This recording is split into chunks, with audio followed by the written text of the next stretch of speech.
It's winter. I can hear the snow and roaring tempest winds rattling the outside of the tavern, the wood bristling with frost. It's winter, my friend, and I have to make it across these mountain passes before spring arrives. And you as well, I see. I get the inkling that you have been traveling for some time. Rest, old buddy. Traveler, enjoy the warmth of this hearth for but a moment before traveling once again out into the cold and snow.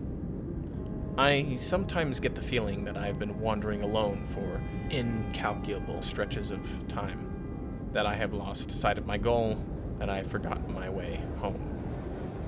Have you ever felt that way?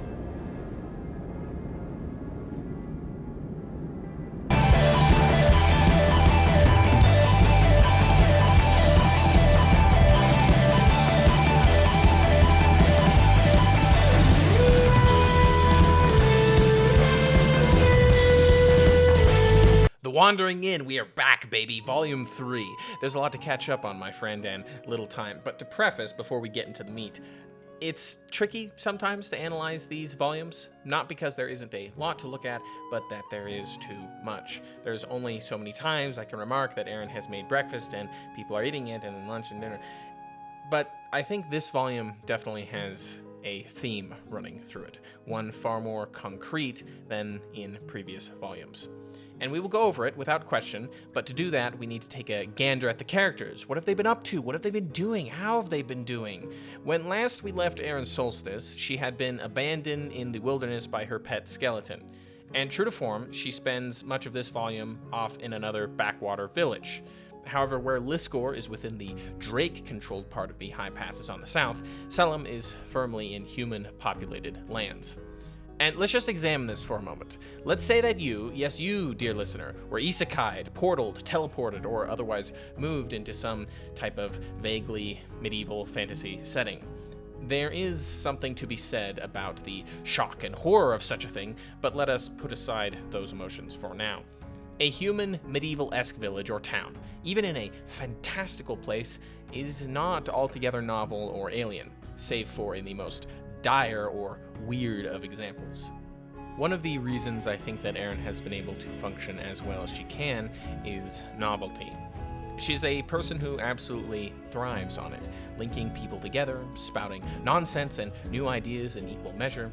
To put it mildly, things happen around her. She's not the strongest, or the smartest, or the luckiest. She merely draws novelty like a magnet. Fresh new experience, good or bad. And a place like Liscor is perfectly suited to that. Brave or foolish adventurers, strange travelers, the peculiar politics engendered by the trifecta of species and races within the city, the gnolls, drakes, and Antinium. Novelty, freshness, these are some of the primary ingredients to lead a life free of boredom, which is, in the end, one of the ultimate enemies, boredom and banality. Now, for this volume, Erin has been returned to a place which, for lack of a better word, we shall call vaguely unnovel, somewhat dull, at least to her, and compared to the ridiculous excitement of Liscor, a sleepy backwater like Selum is well and truly comfy. And Erin has somewhat of a hard time of it. She's fine at first, yes, she isn't battling for her life or starvation, also true. It is a different sort of conflict, and one that leads to some astoundingly goofy things. One, we've talked about this a little bit previously, but Erin is a cultural menace. You cannot be destroying local Drake cuisine with 21st century cheeseburger. These medieval creatures cannot possibly understand that. They're unprepared. They're unprepared to deal with this.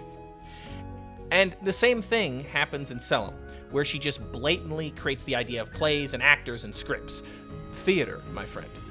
And while yes, certainly, I too am a student and great fan of the Bard. I mean, how can one not be at least a little bit intrigued by some of his works? The point is that I am certain that this will have no consequences on the culture or economy of Selum in the future. No doubt, this will affect nothing. Functionally, Erin is in a place with the mundanity of home, but without the comfort and charms.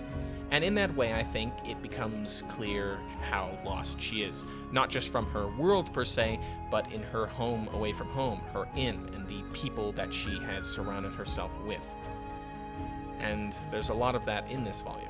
Loken, our blind emperor, who I have no doubt I will be talking quite a lot more about in the upcoming volumes, this is a man who can game a system. He, in essence, through force of belief and will and a few lucky guesses as to how the leveling system of the world works, gives himself a class of his own making. The class of Emperor, to be exact. A rare and powerful thing indeed. But as we have seen with others who choose this power, classes and levels can, without question, impact psychology. Think of the funny man, Tom, for instance. To be an Emperor is a great and terrible thing indeed. He is a low-level one yet, but there is a slight vein of fear when I imagine what one might do for those they feel responsibility for, duty for. To crown oneself with the mantle of empire is a potentially frightening thing indeed. In but a short period, Loken went from a man with nothing to someone who inspires awe, loyalty, and things better left perhaps unsaid. But the wandering in is nothing if not a slow burn, and so we shall see what becomes of this interesting man. Similar things also occur with our resident goblin friend Rags. She travels far to somewhere alien, where goblins walk and talk as something else and imitate the roles of other species. There is Cloak and Dagger, a kingdom of lies and skullduggery. Garen is as opaque as ever, and Tremborag content to do little but sit in his kingdom. Truth be told, I think this place is somewhat of a death trap, a kingdom waiting for its end. If not from the Goblin Lord, then from the greater kingdoms of humanity, should they ever discover it. The kingdom of Tremborag is static and unchanging. It seeks neither growth nor evolution. And because of this, it will become a tomb for those who follow its ideals too strongly, or should I say, lack thereof. Rags, of course, eventually leaves that foolish place to carry on elsewhere. She seems lost. Away from a place she wished to live, a stranger to herself, not fully understanding the greater forces at work in the world. To be a goblin is not a comfortable thing. And even then, the other goblins, which are older than her and she in part views kind of as mentors, Tremborag, Olvama, Garen, they don't talk about anything. They talk about nothing at all. They are vague, deceptive, not helpful. They're not helpful. There is one hell of a fight in the city of Esthelm. Sacked by goblins, it becomes something of a haunted place. The battleground for red fangs, silver swords, monsters, and a dancing skeleton. Torin, this fucking skeleton, he's a menace. This is not going to go well for anyone. A thing of budding intelligence, perhaps on the verge of real self-actualization, who follows nothing but violent and deathly urges, backed up by burgeoning and growing intellect, against the Red Fang kill team and an adventurer of the Silver Swords. Esthelm is a tragedy. This once great city tears itself apart beneath civil collapse and the rising dead, the Silver Sword adventure buyers struggling to hold it together at any cost, while a skeleton seeks only its complete destruction. And in this starving hell, a teeny tragedy takes place. Goblins and a monster, once a woman, find some small moments of solace and peace. And I think that says something. Even if that nameless woman did not survive, I think those stupid goblins gave her something worthwhile in the end. The small war for Esthelm was as much a literal one as one loaded with thematic resonance. The Red Fangs are lost, literally, given the remarkably insane order by Garen Redfang, a chieftain who baffles me endlessly in his incompetence. These Red Fangs, now lost, and without direction in their mission, are basically just wandering around in the wilderness trying to figure it out. What are we doing? Why are we doing it? Why? The skeleton Torin is something similar. Now with a semblance of freedom, he indulges himself in as many vices as he can, which for a skeleton means murder, death, lamentation of victims, you get the picture, stab, stab, murder, stab. There is the monster, who has in desperation lost herself and been turned into something foul. A corpse eater, a thing. These are people, characters, without homes in a literal sense, but also in a more abstract one. There is no idea of home or hearth or place they can return to, concrete and stable. They are lost, some by choice or circumstance, but all the same. Tauren relishes in it. The Red Fangs deliberate and try to offer comfort. Byers, an adventurer, is one without home by definition, one who left it for some higher calling. That is what adventurers are. Perhaps they still have a home, but it is not one they have returned to, usually. And so I think it's telling that he is the one who succeeds. Tauren fails, confused and infantile and cruel as he is. The adventurer who screams at you to stand, even in the face of loss, is the one who wins out. But I'm also happy about the Red Fangs, who shared a fire and a meal with someone who could turn to no one else. And sometimes that's all we can do. Sometimes we can't be the monster or the gleaming hero. We can't destroy things or fight to protect them. Sometimes the best you can do is speak a few words of comfort to someone you will never see again. A brief rest around fire as the cold and dark close in around us. Maybe that's all you can do, but in the end it still matters. And this pattern repeats over and over again. Lynette, who is essentially abandoned within the Wandering Inn and must strive for survival, the simple act of being able to eat. This pressure and stress pushes her to evolve, and watching her character thaw and grow is something really special about the volume. She makes friends and has things to do. She levels. In essence, she has purpose and meaning. She feels as though now she has a reason to exist, and because of that, really does warm up. And of course, how could I forget to mention our resident Dr. Geneva, someone stuck in the green hell of Balaros, that steaming jungle nightmare. Her chapters are misery, sleepless nights, always muttering about doing better, skills honed in the real world, which she now views as almost useless next to the powers of real magic. And yet she matters. She saves lives, helps and aids in a place where blood and gold are worth as little or as much as arbitrary patches of random jungle and feuds of hate. A land where business and vendetta are one and the same, and wealth is measured in gore.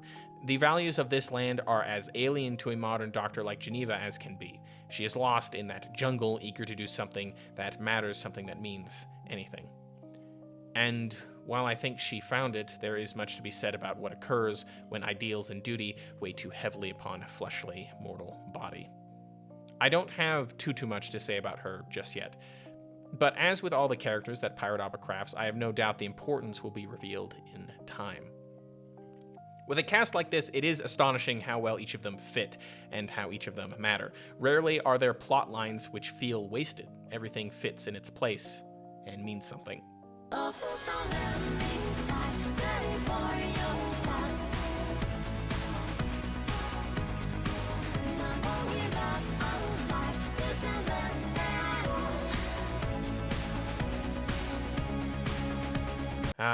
And how could I be reminiscent talking about Wistrom days?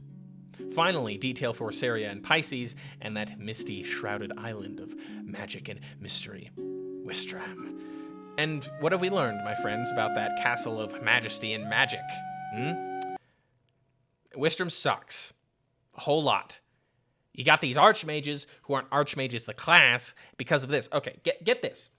This old archmage named Zelkir made super golems, right, to seal off all the secrets and good magic in the upper levels. If you want to get to the rooms with the good stuff, you have to get through a boss fight of super golems. And let me tell you, not a single person has succeeded. And Zelkir is a Drake because of course he is. Leave it to a Drake to seal away all the fun stuff so no one can ever touch it or have fun ever again. And you know what the worst part is? The worst part is the bastard has been dead a long ass times, but his golems are still running about. And yes, they are helpful and cool, but I gotta think, is it worth it? The current leaders of Wistrom hide themselves away and seem to content themselves by playing petty politics for small stakes and smaller rewards. They have, in essence, given up the idea of magic as magic and instead view it as, commonly, as a method of control. Some use it for wealth, ideology, political capital, or simply power. Magic has become a currency instead of magic. In essence, the pursuit of magic, strangeness, and glam has faded. Yes, you still earn great powers and spells, but the spirit of Wistrom itself is debauched, decadent, and in many ways disappointing. Which leads us to the time Pisces and Saria spent there. A lot of things happened. Wistrom politics, insane teachers, ridiculous, asymmetric bullshit, evil, magic university. They made a bunch of friends, grew closer in some respects, and things were good. But I think for all the mistakes that Syria and Pisces made, a few things remained true. Functionally, Pisces and Syria are both individuals interested in the hunt, the life. Gold and glory are wonderful, fame and power too, of course, but there is more to it than that. Recall, my friends, back in Volume 1, when Syria descends into dungeons with the original horns. There are many kinds of adventurers, part-time, cautious, treasure seekers, thrill hunters, but then there are those who become gold or named rank, those ones who do it not for riches per se, but because something about the life calls to them, something in the dark and strange forgotten corners of the world. Even then, as a bum, as a barely silver rank team, Syria knew she was a lifer. She would adventure until death or some grand revelation. In many ways, her pursuit of magic is similar. It is the building upon of principles, levels, and spells by which she lives that gives purpose. And it is for these reasons, I think, that she went under the tutelage of Ilfres, that icy cryomancer, for whom the pursuit of magic burned and disfigured. To pursue something holy, other things must be cast aside. This is a truth. For a cryomancer, perhaps this might even mean your own flesh might be cast away in pursuit of greater heights.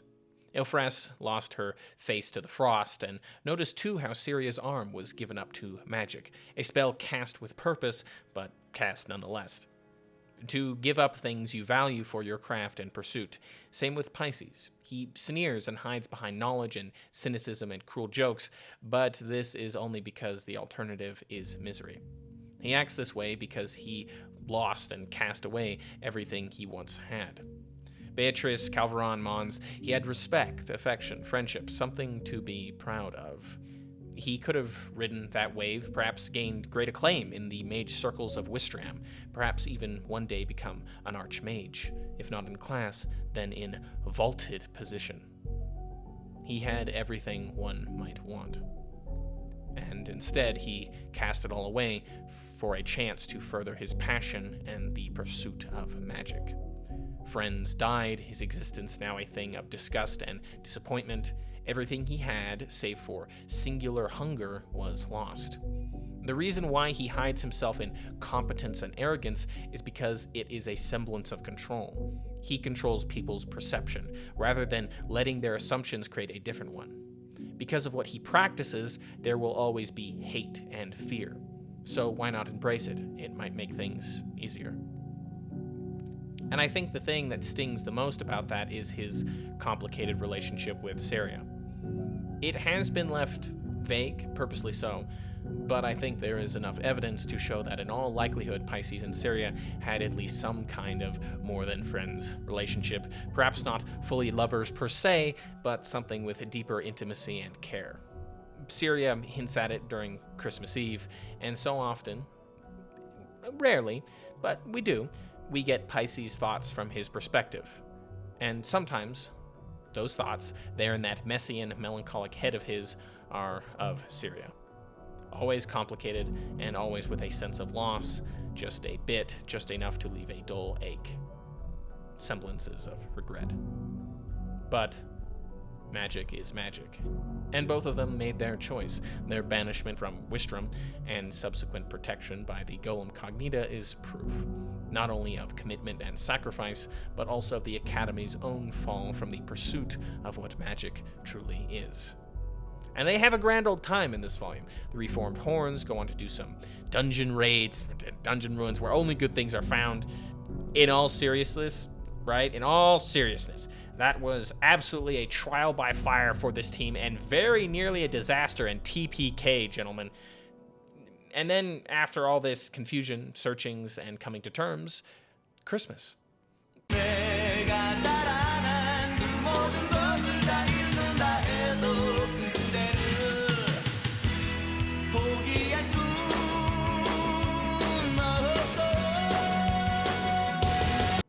Not literally, this is another Erin dumping 21st century culture onto these people.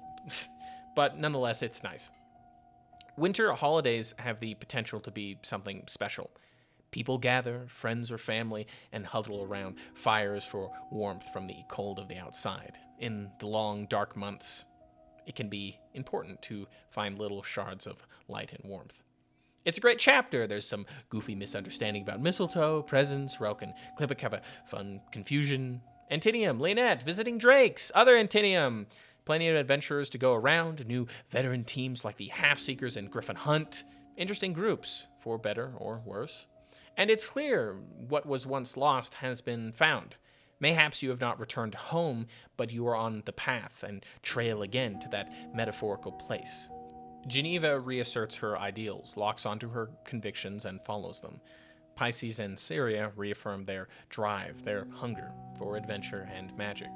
Rags tosses away the bumbling idiocy of Garen and the petty kingdom of Tremborag. Locken finds himself a kingdom and a connection. He has put down roots. Leonette has really grown. Truly, it is wonderful to see the fluidity of growth turn into something positive. She was lost. Metaphorically, in the dark of the inn, she had forgotten herself, her purpose. The strings and path laid for her and the one she tried to craft for herself were gone. But without Erin, ironically, she found her way again. Which meant when Erin returned, things were better for the two of them. And so in warmth and company we sing. This volume doesn't have some grand conflict like the Skinner battle or the dragon riddles for the fate of the world. It's just a Christmas party.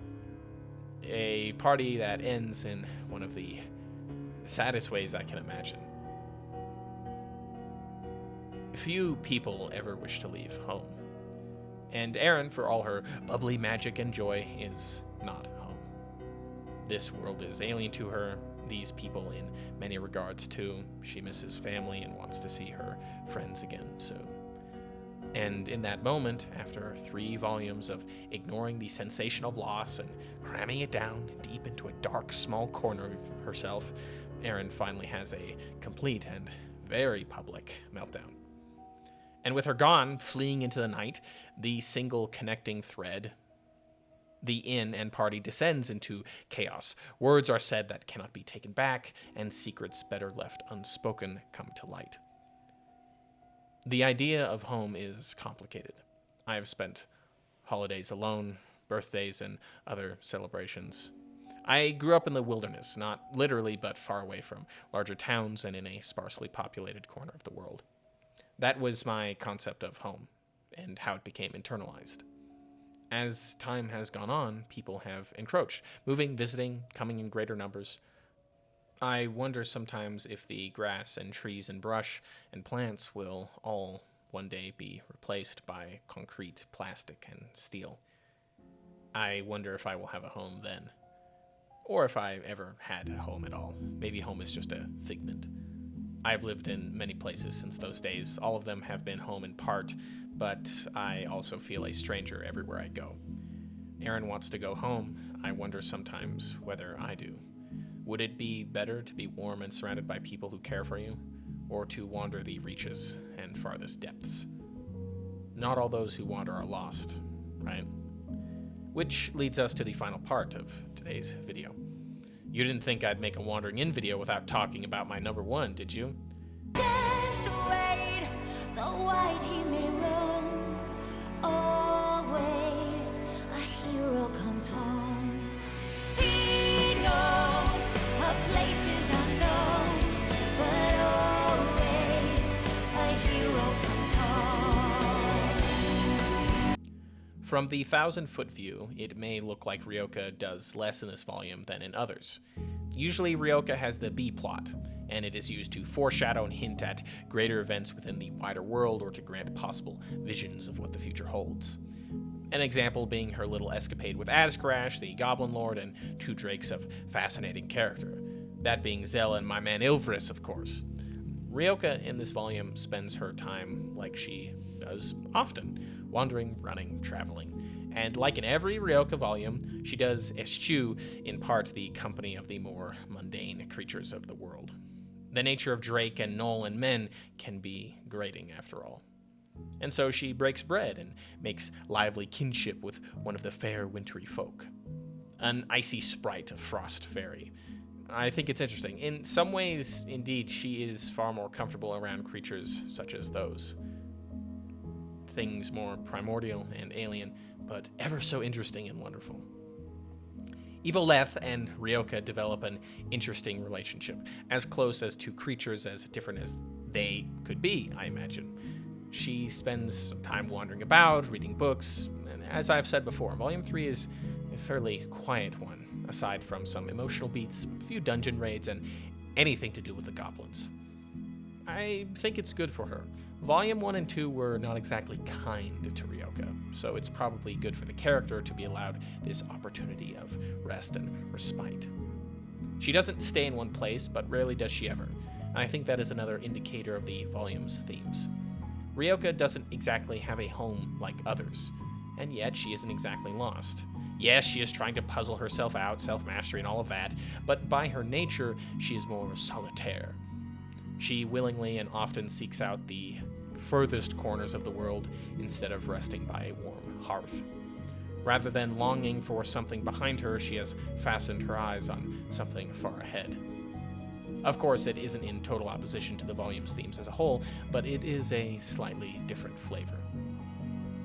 To ye who travel in the dark and through lonesome places, watch for the shadows. Even in the void, you might never be alone. Ryoka runs by herself, and on that day of shortest light, Erin too requires a time of quiet. How could I make concrete claim as to what occurred on that winter solstice? Perhaps there are few words of analysis I could even offer. What is known is this: there are many forces in the world, powers and rules, those of mortal ken and fair folk, those of dragons and necromancers too, these familiar and strange in equal measure. But hear this, dear listener, good and evil are words simple, words we ascribe to things more complex than we can imagine. There are rules and consequences. Every action taken causes another reaction to bloom. Nothing exists in a vacuum. No matter how alone or lost you may seem, something is always watching, for good or ill.